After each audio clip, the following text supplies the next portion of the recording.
आप मारती पीटती बहुत थी उसको, कभी कभी बांध भी देती थी, इतना मारती थी कि मोहल्ले में आवाज़ आती थी उसके रोने की। मेरा जो डाउट था वो अपने किराएदारों पे था। 3 बार डिफरेंट वेज ऑफ एंगल से जो है इनसे तो इन्वेस्टिगेशन हुई है, मेरे मोहल्ले से में किसी से नहीं पूछा गया। उसके पांव जरूर फूले हुए थे मासूम के, बड़ी अबतर हालत में थी। जिन्होंने उसका पोस्टमार्टम किया है उसके वजूद से कीड़े नहीं साफ किए।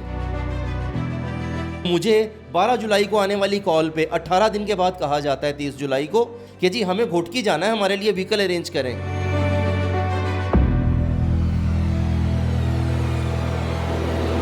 जिस अल्लाह के नेक बंदे के पास भी मेरी मासूम बच्ची मौजूद है, वो मुझे और उस मासूम को इंसान समझते हुए उसे मुझ तक पहुंचा दे।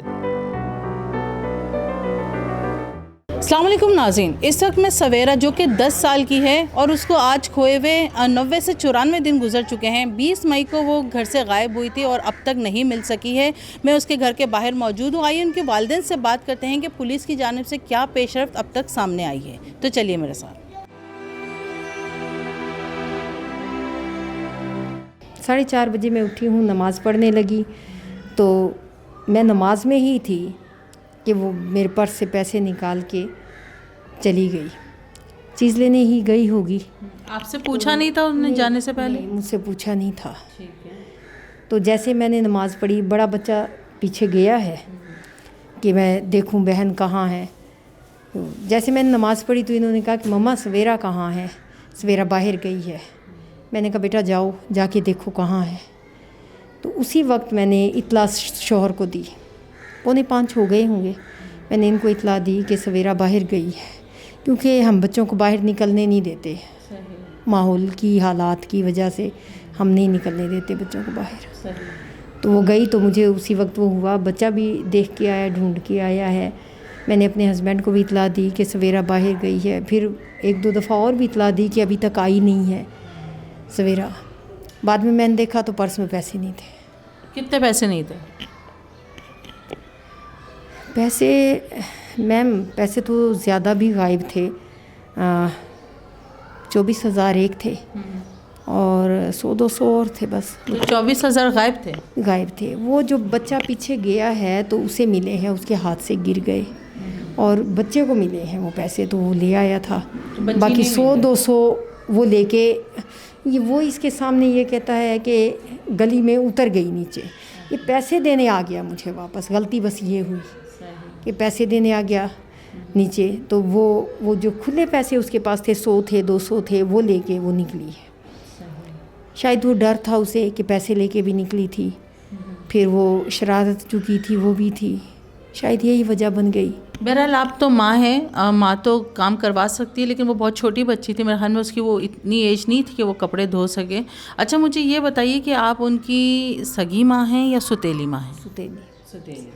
तो उनकी सगी माँ का इंतकाल हुआ है? जी, डेथ हो गई थी। अच्छा ठीक है। तो ऐसा अमूमन छोटे थे जब उनकी डेथ हो गई थी। अच्छा, अमूमन आप लोग शादी आमने सामने हुई थी दोनों की? मतलब सामने ही हुई थी आपकी भी शादी? फर्स्ट जो इनकी वाइफ थी उनके सामने ही आपकी शादी? नहीं, ये तो एक मजबूरी थी इनकी भी। ये बच्चा 11 दिन का था जो मेरे हस्बैंड की। ये भी आपका सगा बेटा नहीं है? नहीं, ये 11 दिन का था जब वालदा की डेथ हुई। अच्छा ठीक है। तो इस वजह से कि बच्चे को पालने के लिए तो एक औरत की ज़रूरत पड़ती है। मतलब आपके इसमें भी कोई बच्चा सगा नहीं है, सब सुतेले हैं? अच्छा ठीक है। अच्छा मुझे जो इतलात मिली हैं, माजरत के साथ माइंड नहीं कीजिएगा, देखिए मेरा काम है सवाल करना, ठीक है? जो उठ रही हैं बातें वो सुनने में ये आ रहा है कि आप सुतेली माँ थी, मुझे यहाँ से पता चला। और फिर मुझे ये भी पता चला कि आप मारती पीटती बहुत थी, उसको कभी कभी बांध भी देती थी। तो इसमें कितनी सदाकत है? नहीं, मारती पीटती थी उस वक़्त जब बच्चे शरारत करते थे, नहीं पढ़ते थे। या अब मैं आपको खुल के बताती हूँ कि आदत ज़ाहिर है जब अपने पे सवाल आता है तो फिर तो बंदे को सच बताना होता है। तो उनकी आदत थी कि पैसे उठा लेना, चीज़ों में हाथ मारना। हत्ता के ऊपर किराएदार थे उनके भी घर में जैसे जाके चीज़ें उठा लाती थी, पैसे भी उठा के ले आती थी। मतलब मैंने बगैर सुना उसके है कि आप इतना मारती थी कि मोहल्ले में आवाज़ आती थी उसके रोने की। देखो मोहल्ले में तो अब ये इनके घर में लड़ाई होती है, हमारे घर में आवाज़ आती है। इसके बराबर वाले के जिनके घर आप थी, इनके घर में जब भी लड़ाइयाँ होती हैं हमारे घर में आवाज़ आती है। इर्द गिर्द ये तो करीब करीब के घर है तो आवाज़ तो आएगी ना। तो यहाँ इस कमरे में हम रहते हैं ज़्यादातर। जब मैं यहाँ अगर मारूंगी या डांटूंगी तो बाहर तो आवाज़ जाएगी। तो ये था। और बाकी देखें, कोई भी अपने बच्चे को, मैंने तो बहुत छोटे पाले हैं, 7 साल हो गए, कोई भी अपने बच्चे को बिला वजह नहीं मारता। जो इतने छोटे बच्चे को पालेगा वो क्या बिला वजह मारेगा? बच्चा ऐसी हरकत करता, क्या मैं उसको चोर तो नहीं बनाना चाहती थी ना, मैं उसकी आदत पक्की करना नहीं चाहती थी। मैं चाहती थी कि बच्ची जब अगले घर जाए तो कोई ये ना कि माँ ने क्या सिखाया है, माँ ने चोरियाँ करनी सिखाई है, तो कोई ये तो ना बोले। हर बंदा अपने बच्चे की तरबियत ठीक करना चाहता है। अगर उसमें गलत आदत है तो उसको ठीक करना चाहता है। अगर वो प्यार से नहीं छोड़ रहा तो डांटेगा, डांट से नहीं छोड़ रहा तो फिर वो मारे भीगा।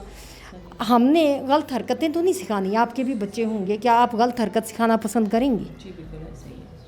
तो लोगों को लगता है, देखें मेरे साथ ये है कि ये स्टेप मदर वाला जो आ गया ना, ये दाग जो है, ये लगता है कि जो मारता है, ये मार रही तो ये स्टेप मदर है। नहीं, ऐसी कहाँ बात नहीं है। हमने कहीं ऐसी स्टेप्स मदर देखी हैं, मैं आपको वैसे ही बता रही हूँ, कहीं मैंने ऐसी स्टेप्स मदर देखी हैं जो बच्चों को बड़े, मतलब शिकायत हमें नहीं कभी आज तक मिली कि ये स्टेप मदर है।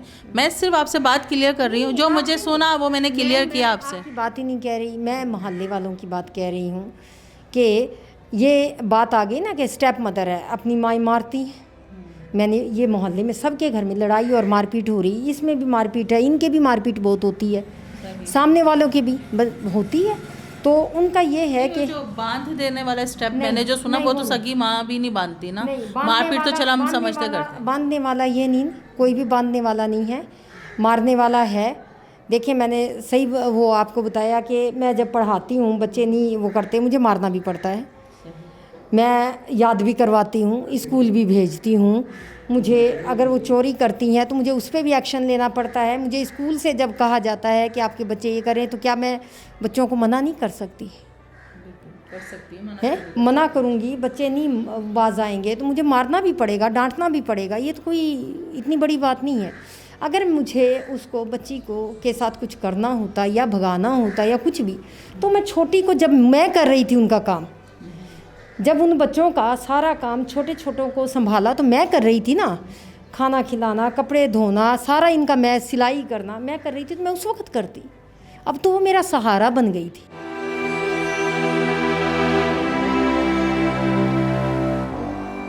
जी नाज़रीन, इस वक्त मुझे सलीम साहब जो कि सवेरा के वालिद हैं उस जगह पे लेकर आए हैं जहां सवेरा को आखिरी बार देखा गया था। जी बताइए, घर से कितना दूर है? मैम ये तकरीबन 80-90 मीटर का फासला बनता है मेरे घर से यहाँ तक का। और बेटे ने जो है लास्ट उसको इस गली के अंदर इंटर होते हुए दिखाया था।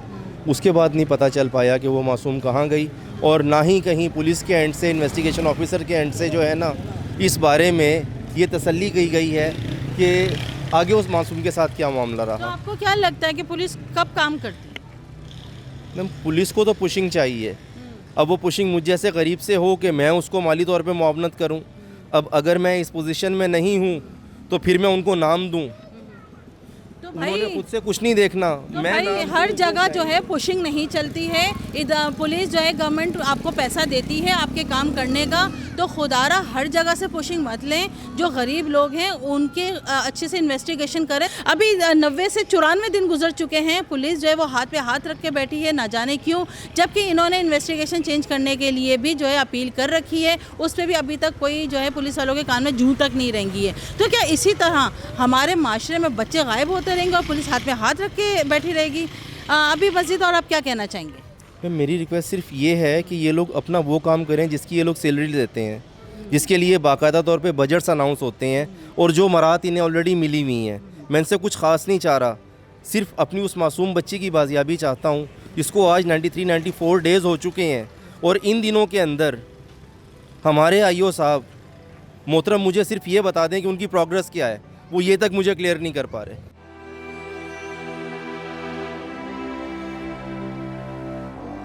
ये बताइएगा कि मैंने जो सुना है कि बहुत उस पर जुल्म और सितम होता था बच्ची के ऊपर, जो 10 साल की, सिर्फ 10 साल की बच्ची थी, क्या कहेंगे इस पर आप? यही वजह तो नहीं थी शायद उनको ये मारपीट ये चीज़ें पसंद नहीं थी कि सवेरा कहीं चली गई है, या आपको किसी पे शक है कि उसको किसी ने किडनैप किया है? मैम, किडनैपिंग की जो आप बात कर रही हैं, तो ये बात हकीकत है कि कोई ऐसा रैकेट यहाँ मौजूद है, not only in Shah Latif, all over the city. अभी आपके सामने देखें कि कितने मासूम बच्चों के इंसिडेंट हुए हैं मिसिंग के, और उनके अलावा जो दीगर मामलात हो रहे हैं, नौज़बिल्ला सुमा नौज़बिल्ला, अल्लाह महफूज रखे और अल्लाह हम जैसों को नेक हिदायत अता फरमाए कि हम बच्चों को बच्चा समझते हुए ट्रीट करें। खुदा न खास्ता हमने वल्लाहु आलम या अल्लाह को जान नहीं देनी या मौत को भूल गए हैं या क्या वजह है कि ना हम 18 माह के मासूम बच्ची को देख रहे हैं, ना हम 6 साल के बच्चे को देख रहे हैं कि वो अपना इकलौती औलाद है अपने वालिदैन की, उनका सहारा बनेगा। वो मासूम है, उसकी मासूमियत, उसकी उम्र का एहसास नहीं कर रहे। कोई ऐसा प्रॉपर एक्शन नहीं लिया जाता महकमों की तरफ से कि कंसिस्टेंटली जो ये इंसिडेंट्स हो रहे हैं इनकी कोई रोकथाम हो। तो आपको लग रहा है कि किडनैपिंग है? मैम, बेसिकली मेरा जो डाउट था वो अपने किराएदारों पे था, और उनके कुछ इखलाकी तौर पे मामलात बेहतर नहीं थे। ये बात मैं पहले पुलिस को बता चुका हूँ। अभी ऊपर रहते हैं? नहीं मैम, वो जा चुके हैं जी। बेसिकली 20 मई को इस मासूम का घर से जाने का जो मामला हुआ है ना, उससे पहले ही उनकी कुछ गैर इखलाकी सरगर्मियाँ मेरे सामने आई थी कि जो मोहतरमा थी घर में वो नामुनासिब अपने मामलात लेके चल रही थी, और उसके अंदर ये था मैम कि बच्ची के साथ उनका एक अलग लेवल की जो है ना वो बॉन्डिंग बनाना चाह रही थी। आई डोंट नो ऐसा क्यों। इवन कि अगर मेरा बड़ा बेटा मोहम्मद वसीम और बेटी जो हैं ये इकट्ठे बैठे हुए हैं तो उन्होंने बेटे को अलग कर देना जो बनता ही नहीं है। इसके अलावा फिर आप लोग यहाँ पे पैसे जमा करवाओ मेरे पास, हम लोग पार्टी करेंगे, हम कहीं घूमने जाएंगे, यूँ करेंगे वो करेंगे। तो ये सब बातें जो हैं ये बेसिकली मासूम जहनों को मुतनफ़िर करने के लिए की जाती हैं। तो उनसे पूछगछ हुई है जो आपके पुराने मालिक मकान थे? किराएदार थे? हाँ, किराएदार थे। मैम, पुलिस अपनी तरफ से उन्हें क्लीन कर चुकी है, आई डोंट नो कैसे। और डे फर्स्ट टू ऑनवर्ड 24 मई से ये FIR जो है ना मेरी लॉन्च हुई है, बादिल ख्वास्ता जो उन्होंने FIR की, तब से लेके आज तक मुझे कतई तौर पे कुछ नहीं कहा गया कि भाई हमने इस बंदे से ये मामला किया, इस बंदे से ये पूछगछ की, या इसके साथ हमारे ये मामलात हुए और ये इस बिना पे हम इसको रिलीज़ कर रहे हैं कि ही वॉज क्लियर। कतई नहीं। इवन अगर मेरी मिसिस के ऊपर जो अभी रिसेंटली आपने बात की, पुलिस ने भी की है ये बात, ठीक है, क्यों कि ये एक आसान ढाल नज़र आ रही है उनको अपनी जान छुड़ाने के लिए, अपने काम से नज़रें बचा के अपने काम को ना करने के लिए, कि हम इनकी वालदा पे डाल के बात को जो है ना वो रफा दफा कर देंगे जी। और वो अपने सीनियर पर्सन्स के सामने भी यही जवाब देते हैं। ठीक है लुबेल, अब आप ये निकला कि आपको अभी तक आप मुतमईन नहीं उनकी इन्वेस्टिगेशन से? मुतमईन किस बेस पे हूँ? एक 10 साल की मासूम बच्ची का घर से चले जाना और उसका आज 93-94 डेज़ तक पता ना चलना। इसके अलावा पुलिस ने, अगर मुझ पे कोई उनमें शक है, मेरी अहलिया पे कोई शक है, तो मैम बहुत से रास्ते हैं हमें चेक करने के। मेरी अहलिया को 3 बार बुला के उन्होंने इन्वेस्टिगेट तो कर लिया, 3 बार डिफरेंट वेज ऑफ एंगल से जो है इनसे तो इन्वेस्टिगेशन हुई है। मेरे मोहल्ले से में किसी से नहीं पूछा गया। एक मासूम जहन की बच्ची जो है वो इस हैंडसम अमाउंट को, इतने हैवी अमाउंट को लेके घर से क्यों जाएगी कि जिसको वो खुद नहीं कैरी कर पा रही है, वो जाते हुए रास्ते में गिरा दे रही है। इसके पीछे ये बात वाज़ेह है कि कोई उसको मिसगाइड कर रहा था, नंबर 1। नंबर 2, मैम अगर इनकी इन्वॉल्वमेंट है तो उसको प्रॉपर्ली चेक किया जाए, नहीं है तो जो कोई इस तरह की बैड एक्टिविटीज़ यहाँ पे हो रही हैं बच्चों के अगवा के मामलात में, दीगर चीज़ों में, तो उस जाविये से भी पुलिस को चाहिए। मैं कौन होता हूँ उनको उनका काम बताने वाला? मैं एक आम मजदूर आदमी हूँ जिसके लिए अपने अहले खाना को लेके चलना मुश्किल हुआ है। मेरा क्या, मेरे तो 2 बार बयान हो चुके, मैं 2 बार SSP साहिबान के सामने पेश हो चुका हूँ, लेकिन अफसराने बाला जो हैं वो ग्राउंड के ऊपर सब चीज़ें लेके नहीं चल रहे हैं, वो नहीं देख रहे हैं, इन्वेस्टिगेशन वो नहीं कर रहे हैं, IO साहब कर रहे हैं। IO साहब को चाहिए कि वो माइनर से माइनर चीज़ को भी हाईलाइट करें और माइनर से माइनर पॉइंट को भी जो है ना प्रॉपरली इन्वेस्टिगेट करें। IO की मीनिंग क्या है? यहाँ का IO जो है वो ये कर रहा है कि आप लिख के दे दो, मैं इसको छोड़ रहा हूँ, मुझे कोई एतराज़ नहीं है। ओ भाई, मैं कौन होता हूँ लिख के देने वाला? मेरे बिहाफ के ऊपर आप किसी को पकड़ क्यों रहे हो? मेरे बिहाफ के ऊपर किसी को छोड़ क्यों रहे हो? आपकी अपनी जॉब कहाँ जा रही है इसके अंदर? आपकी अपनी ड्यूटी क्या कह रही है आपको? मेरे इल्म में ये बात आई थी परसों रात को एक वीडियो के थ्रू कि एक मासूम बच्ची जिसकी उम्र 7 साल है वो गोंदल शादी हाल की तरफ या इस तरफ कोई पट्टी है गिदड़ कॉलोनी की, अस्पताल चुरंगी की तरफ, वहाँ एक नाले से मासूम बच्ची मिली है। कायदाबाद थाने के वो मैंने कल सोर्स किया, कायदाबाद थाने के हेड मुहर्रर साहब थे, असद नवाज़ साहब गालबन नाम है उनका, या कुछ ऐसे ही, मेरे पास नाम सेव नहीं है, बट उनसे बात हुई मेरी। उन्होंने मुझे क्लियर किया, मुझसे डिटेल लेने के बाद मैंने उन्हें बताया कि 20 मई से मेरी मासूम बच्ची लापता है। वो एज वाइज जो है 10 साल की है, बट फिज़िकली 7-8 साल की लगती है। तो उन्होंने ये कहा कि अल्लाह ना करे कि वो मासूम आपकी बेटी हो, अल्लाह उसे अपने हिफ्ज़-ओ-अमान में रखे, बट आप जाके चेक कीजिए।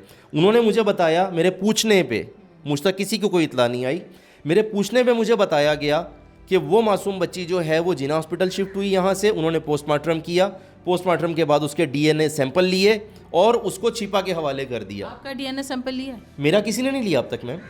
उन्होंने कहा भी नहीं आपको? जी नहीं। अच्छा, मेरी कायदाबाद एसएचओ से बात हुई, उन्होंने कहा कि डीएनए सैंपल्स देने से मना किए हैं 1-2 वालिदैन ने, तो अगर आप देना चाह रहे हैं तो आप क्यों नहीं दे रहे? आप जाएं। तौर पे कोई इनकार नहीं है इस बात से। अगर मुझसे ऐसा कहा जाए, मैंने उस मासूम को जाके खुद देखा है, छिपा वालों के जो ट्रक है ना, उसमें मैंने खुद देखा है उस मासूम को। मैम उसका चेहरा नाकाबिले शनाख्त है। मेरी मासूम बच्ची के हाथ का अंगूठा, अगर आप मेरी एफआईआर के एड्रेस पे यहाँ आई हैं ना, तो जो 15 ने उसका पोस्टर बनाया है उसमें डिटेल भी मौजूद है, रिक्वेस्ट भी उसे भी टैली कीजिएगा। उसके बाएं हाथ का अंगूठा और ये उंगली का जो नाखून है ना, ये फंगस की वजह से ब्लैक हुआ है। ये दोनों, जिस मासूम बच्ची की लाश को मैंने छिपा में जाके वेरीफाई किया है, उसके अंगूठे का और उंगली का नाखून ठीक था। ठीक है, उसके पाँव ज़रूर फूले हुए थे मासूम के, वो बड़ी अबतर हालत में थी। और नाउज़बिल्ला सुमा नाउज़बिल्ला, अल्लाह दे उन लोगों को नेक हिदायत के जिन्होंने उसका पोस्टमार्टम किया है, उसके वजूद से कीड़े नहीं साफ़ किए। मैं हुकाम बाला से और जो अफराद इस मामले के अंदर हेल्प कर सकते हैं, मैं हाथ जोड़ के ये रिक्वेस्ट करता हूँ, बिलखसूस जिस अल्लाह के नेक बंदे के पास भी मेरी मासूम बच्ची मौजूद है, वो मुझे और उस मासूम को इंसान समझते हुए उसे मुझ तक पहुंचा दे। तो नाज़रीन, आपने सवेरा के वालिदैन की बात सुनी। इनका ये कहना है कि ये पुलिस की इन्वेस्टिगेशन से मुतमईन नहीं नज़र आ रहे, जबकि वालदा की भी बातें आपने सुनी हैं। तो क्या सच्चाई है ये तो रब ही जानता है, लेकिन हुकाम बाला से एक अपील है कि जिनके मासूम बच्चे खो जाते हैं या वो इस दुनिया में नहीं रहते हैं, तो उनके मुजरिमों को कैफर किरदार तक पहुंचाने में इनकी हेल्प करें, और इनकी बच्ची जिनके पास है वो भी इनको खुदारा ला दें, और पुलिस जो है इसकी इन्वेस्टिगेशन करे अच्छे से, ताकि कोई ना कोई सुराग मिल सके। दूसरी जानब गुज़िश्ता रोज़ जो लाश मिली है, उस उम्र के जितने बच्चे भी लापता हैं, उनके वालिदैन को अभी तक नहीं बुलाया गया। इनका कहना है कि अभी तक हमें डीएनए टेस्ट के लिए कोई कॉल नहीं आई है, तो खुदारा डीएनए टेस्ट करवाएं, ताकि पता चले वो नामालूम लाश किसकी है, किसके घर की जो है वो गोद उजड़ चुकी है। इसी के साथ नाज़रीन, सबा खान को इजाज़त दीजिए, मिलते हैं आपसे अगले प्रोग्राम में, जब तक के लिए अल्लाह हाफ़िज़।